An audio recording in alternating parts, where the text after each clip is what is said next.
കുർബാന അർപ്പിക്കുന്നത്, അച്ഛൻ അർപ്പിക്കുന്ന ബലിയിൽ പങ്കുചേരുന്നത് എനിക്കൊരു പ്രത്യേക സൗഖ്യാനുഭവവും ഒരു അഭിഷേകത്തിന്റെ അനുഭവമൊക്കെ എനിക്ക് പലപ്പോഴും തോന്നിയിട്ടുണ്ട്. Thank you. ഞാൻ കല്യാണം കഴിച്ചൊരു ജീസസ് യൂത്തിനായിരുന്നില്ല. പക്ഷെ എനിക്ക് തോന്നുന്നു അച്ഛന്റെ ഒരു സ്നേഹം, പിന്നെയും അച്ഛൻ, ഞാൻ ഇങ്ങനെ ഗൾഫിലേക്ക് വേഗം വരികയും ചെയ്തു. അച്ഛൻ സ്ഥിരമായിട്ട് എന്നെ കോണ്ടാക്ട് ചെയ്തിരുന്നു. അന്നൊന്നും നമുക്ക് ഇമെയിലൊന്നും അല്ല, അച്ഛന്റെ എയർമെയിലുള്ള ലെറ്റർ വരുമായിരുന്നു.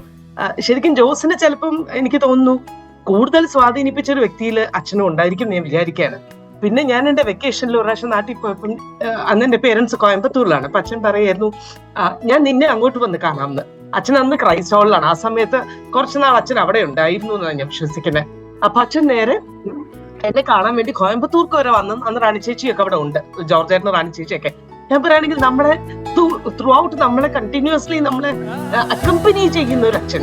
ഇപ്പൊ ലാസ്റ്റ് മരിക്കുന്ന തൊട്ട് മുമ്പ് മാസങ്ങളിൽ പോലും അച്ഛൻ ഏപ്രിലൊക്കെ ലാസ്റ്റ് 3 മണിയാകുമ്പോൾ രാവിലെ ഞാൻ നിനക്ക് വേണ്ടി പ്രാർത്ഥിക്കുന്നുണ്ടെന്ന് പറയുന്ന ഒരു അച്ഛൻ. എനിക്കറിയില്ല, ഏറ്റവും കൂടുതൽ പ്രചോദിപ്പിക്കുന്നത് ഒരു ജീസസ് യൂത്തിന്റെ ലൈഫില് ഏറ്റവും കൂടുതൽ വേണ്ടിയ ഒരു സ്വഭാവം സ്നേഹമാണ് എന്ന് അച്ഛൻ കാണിച്ചു. കൂടെ ഉണ്ട് കേട്ടോ മോനെ എന്ന് പറയും. ഇപ്പോഴും നമ്മുടെ കൂടെയുള്ള പള്ളിയച്ഛന്റെ ആ ഒരു ഓർമ്മയില് നമുക്ക് കർത്താവിനെ സ്തുതിക്കാനും മഹത്വപ്പെടുത്താനും അല്ലാതെ മറ്റൊന്നും സാധിക്കില്ല. പള്ളിയച്ഛൻ പല ഗ്യാദറിങ്ങിലൊക്കെ അല്ലെങ്കിൽ പാടിയിരുന്ന മറ്റൊരു പാട്ടും കൂടി ഉണ്ട്. അത് പലപ്പോഴും എന്നെയും ഒത്തിരി സ്വാധീനിച്ചിട്ടുണ്ട്. നമുക്ക് ഒരുമിച്ച് പാടാമെന്ന് വിചാരിക്കുകയാണ്. നിത്യവിശ്രാന്തി നൽകണമേ, നിത്യ തേജസ്സ്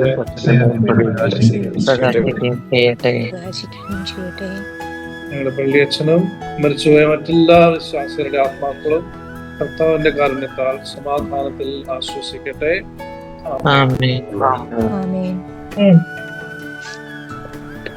താങ്ക് യു ആനന്ദച്ച. ഒരിക്കൽ കൂടി എല്ലാവർക്കും, പ്രത്യേകിച്ച് ഇതിന് സൂം ചെയ്യാൻ എല്ലാ ഇനിഷ്യേറ്റീവ് എടുത്ത ഇന്റർനാഷണൽ കോർഡിനേറ്റർ മിഥുന് ഒരിക്കൽ കൂടി നന്ദി പറയണു. ബാക്കി എല്ലാവർക്കും നന്ദി പറയണു. ഞാൻ മുമ്പ് സൂചിപ്പിച്ചതുപോലെ നമ്മളൊരു ഫിസിക്കൽ ഗ്യാതറിംഗ് കൊച്ചിയിൽ വെക്കും.